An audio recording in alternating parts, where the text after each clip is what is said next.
Sometimes you are careful about the behavior you offer because you are aware that others are watching your behavior and they hold you to standards. Jerry and Esther receive a box every Saturday from the office, and in the box this Saturday was a speeding ticket for Esther.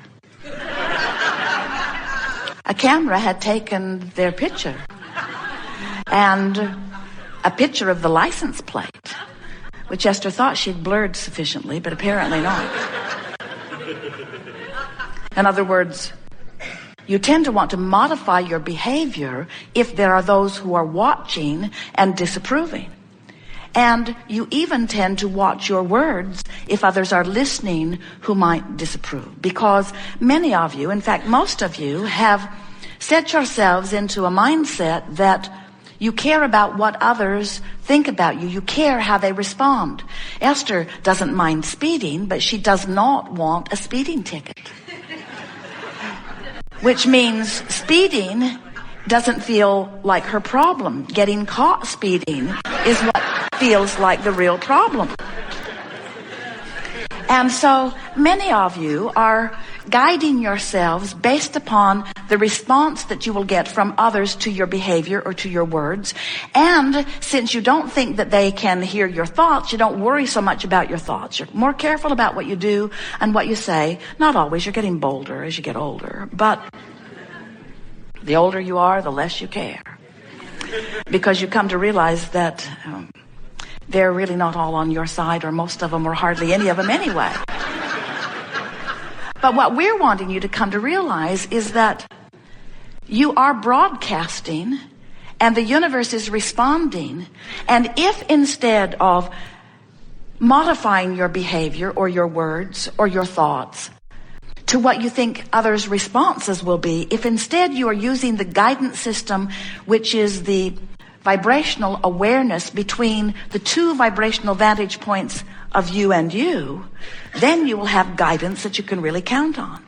And what we mean by that is, before you came into this physical body, you were consciousness. And now you are in this physical body, you still are consciousness. But you are not non-physical consciousness and then physical consciousness. It isn't what you call dead and then alive. You are always non-physical consciousness. And even while you are here in this physical body, it's only a small part of the consciousness that is really you that is participating in this personality that you know as you. It's like there's you and there's you. And the you part of you is the eternal part of you that is gathering and expanding and knowing and loving. It's the best of all that you have lived, collected by that point of view. Some refer to that non-physical part of you as soul. We like to call it source. Some call it God. We like to call it all that is.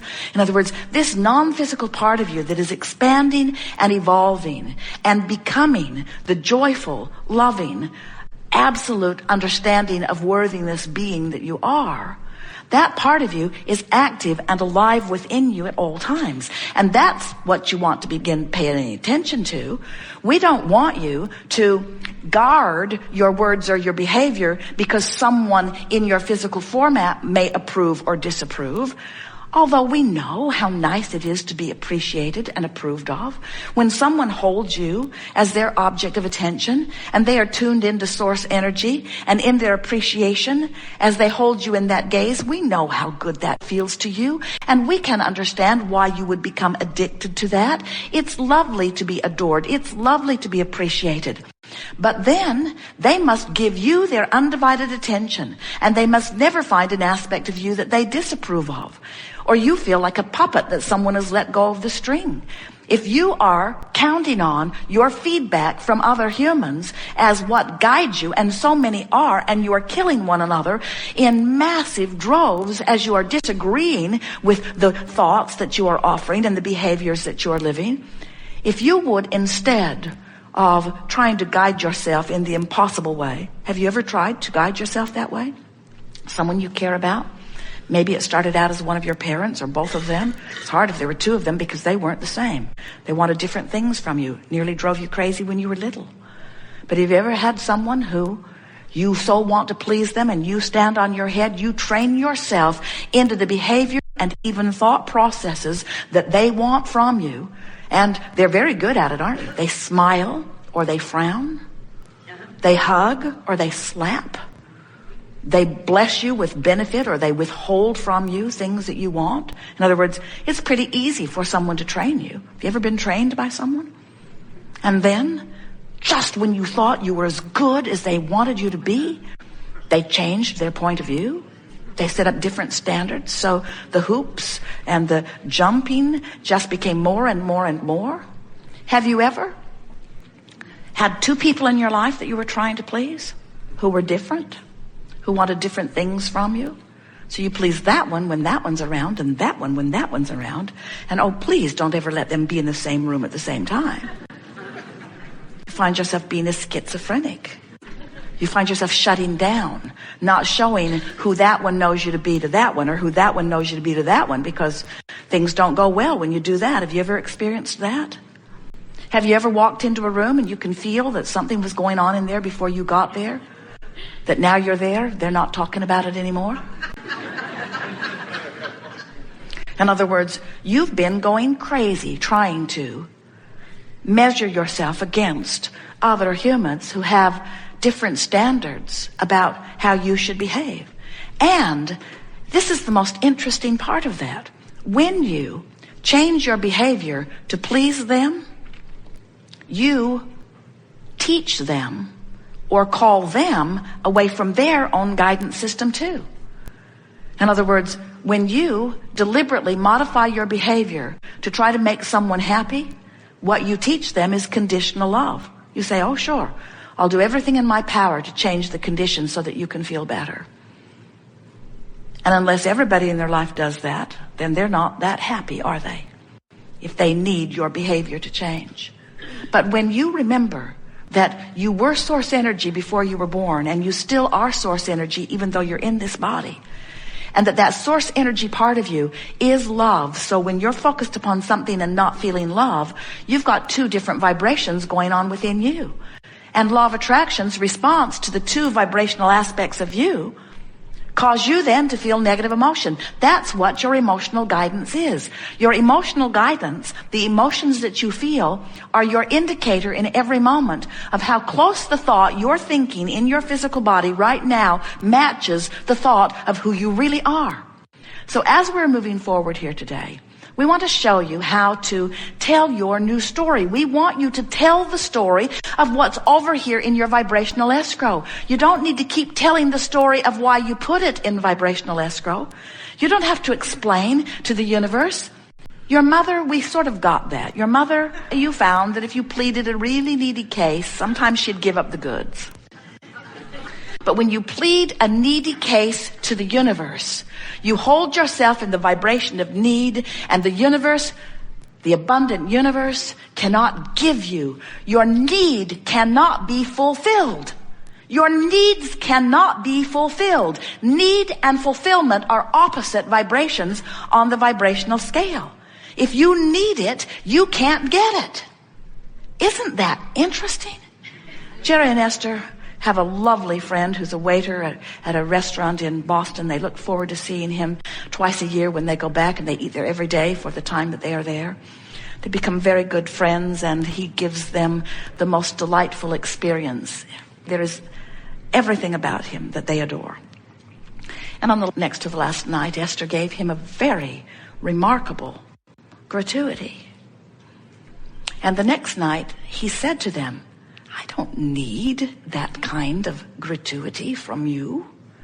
And Esther said, and if you did, we wouldn't give it to you. We never give out of need. We don't look around for lackful people. It defies the laws of the universe. When you are in your thriving, that's when you draw from us. The more someone thrives, the more we want to play. The more someone needs, the more invisible to us they are. When you are a vibrational match to thriving, you hook up with the other thrivers that law of attraction has amassed in your vibration. When you hook up with needers, you hold yourself apart from the thriving you've asked for, and law of attraction hooks you up with other needers. It's just law. It's just truth. It's just fact. It's just evidence of vibration. So you can play it any way you want. You can tell a needy story. You can tell a prosperous story. And if you're in need, we understand how the needy story comes easier. Those words are easier, and in many cases you've practiced them longer, and you have very funny stories to tell in your needy way. But if you will begin practicing the new story, if you're in need and you tell an angry story instead of a fearful or powerless story, your angry story will serve you, because there's more empowerment in your angry story than there was your needy, powerless story. But after a while, your angry story will not serve you. After a while, a less angry story will serve you better. And after a while, a story of frustration will serve you. Now, if you're really feeling powerless, don't try to tell a positive story. You'll choke on your own words and trip over your own tongue. It will backfire, because those vibrational frequencies are too far apart, and you can't fake it. You can't fake a vibration to the universe. So, if you are telling a story of frustration, now try to tell a more hopeful story. And once your hopeful stories on the dominant subjects of your life become normal practice stories to you, when you start feeling hopeful, when you are in a place of hope, you are in the vibrational range of your vortex. And if you can stay there, if you can manage to maintain a hopeful story, I'm really looking forward to Wouldn't It Be Nice If? Wouldn't it be nice if? Won't it be nice when? If you can maintain those good feeling stories, you'll be close enough to this vortex that it will bring you in to where the rendezvous and the things that you've been asking for are. And then, as the manifestations begin to occur, you easily move from hopeful into knowing. Do you need to know something before it will be? No. You just need to be within range so that the universe can show you that it is. In other words, when you believe something, the universe will show it to you again and again. But how can you believe something you doubt? You have to work your way into closer and closer and closer belief. And when you get into the range of belief, the universe will give you the evidence to take you all the way in. And once you begin hanging around in belief on those subjects, you will come to a place of knowing. You will know your power. You will know your value. You will know the well-being of this time-space reality. You will know the well-being of the eternal nature of that which you are. You will know the reason for your being. You will come to remember that you came forth not to fix things that are broken. You came forth to explore the environment, to make things that are better. Through the clarity of that which you are about. You are focusing mechanisms. You are creative genius. And you create through the stories you tell, through the thoughts you think, through the life you live, through the vibration that you offer. You have control of the vibration you offer because you have control of the thoughts you think. And you have control of the thoughts you think because you have the capacity to tell an improved story no matter what. You gotta let go of the idea that you are a documentarian here describing the history of where you live. Many, in their quest for truth, in their quest for knowing what's really going on, they have demanded from you that you tell it like it is. Tell me the truth. Tell it like it is. Tell me where you've been, what you've been doing. Tell me where you are. And we say, don't do it. Don't do it. It will root you to the spot. Tell it like you want it to be. Tell it as it is becoming. Tell it as you've hoped for.